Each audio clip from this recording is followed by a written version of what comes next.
ঘরে মাঝে মাঝে নামাজ পড়বেন, ঘরে মাঝে মাঝে কি করবেন? সহিহ মুসলিমের হাদিস, আল্লাহ রাসূল সাল্লাল্লাহু আলাইহি ওয়াসাল্লাম বলেছেন, তোমরা মসজিদে ফরজ নামাজের পরে ঘরের জন্য কিছু সুন্নাহ আর নফল নামাজ রেখে দিও, কারণ যারা সুন্নাহ আর নফল নামাজ ঘরে পড়ে আল্লাহ তাআলা তাদের ঘরটাকে বরকত দিয়ে পূর্ণ করে দেয়। বৃষ্টি যদি হয়, কখনো বৃষ্টি, বাইরে প্রচন্ড বৃষ্টি, আপনি জামাত ধরার জন্য মসজিদে যেতে পারতেছেন না, তখন ঘরের সবাইরে নিয়ে আপনি জামাতের ইমাম হবেন। দরকার আছে না নাই? আপনি ইমাম, আপনার ছেলেরা পেছনে, মেয়েরা পেছনে, নারী পুরুষ একই কাতারে দাঁড়াতে পারে না, তো আপনি ইমাম, পেছনে আপনার ছেলেরা, এর পরের কাতারে আপনার মেয়েরা আর আপনার স্ত্রীরা। পারা যাবে না? ছেলে মেয়ে যদি না থাকে, হুজুর আমি আর সে টোনাটুনি সংসার, তাহলে টোনা দাঁড়াবে সামনে, টুনি দাঁড়াবে পেছনে, একসাথে দাঁড়ানো যাবে?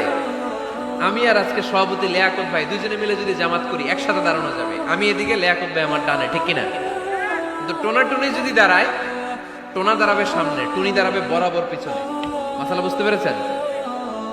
The family that prays together stays together. যে ফ্যামিলি একসাথে নামাজ পড়ে ওই ফ্যামিলি টিকে থাকে বহুদিন, ঠিক কিনা? I repeat, the family that prays together stays together. যে পরিবার একসাথে সালাত আদায় করে ঘরে, এই পরিবারগুলো ভাঙে না। এই পরিবারের ডিভোর্সের কথা শুনবেন না, এই পরিবারে আছে শুধু শান্তি আর শান্তি। চিল্লায় বলেন ঠিক কিনা? তাহলে 3 নম্বর ফর্মুলা সুজানগরবাসীদের জন্য যেটা আমি শোনালাম, ঘরে জামাতে সালাত পড়বেন। বৃষ্টি, জামাতে যেতে পারতেছেন না, সবাইরে নিয়ে আপনি ইমামতি করেন, অথবা তাহাজ্জুদের সময় বাচ্চাদের ডিসেম্বর মাসে প্রায় অফ থাকে না, কথা কয় না? ডিসেম্বর মাসে ছুটি আছে না নাই? আচ্ছা, ছুটির সময়গুলোতে তাহাজ্জুদের প্রোগ্রাম করেন বাসায়। আপনি ইমাম, আপনার ছেলে মেয়ে আর স্ত্রী, আপনার মুক্তাদি, একসাথে ঘরে সালাত করলে ঘরটারে বরকতময় করে দেয় কে?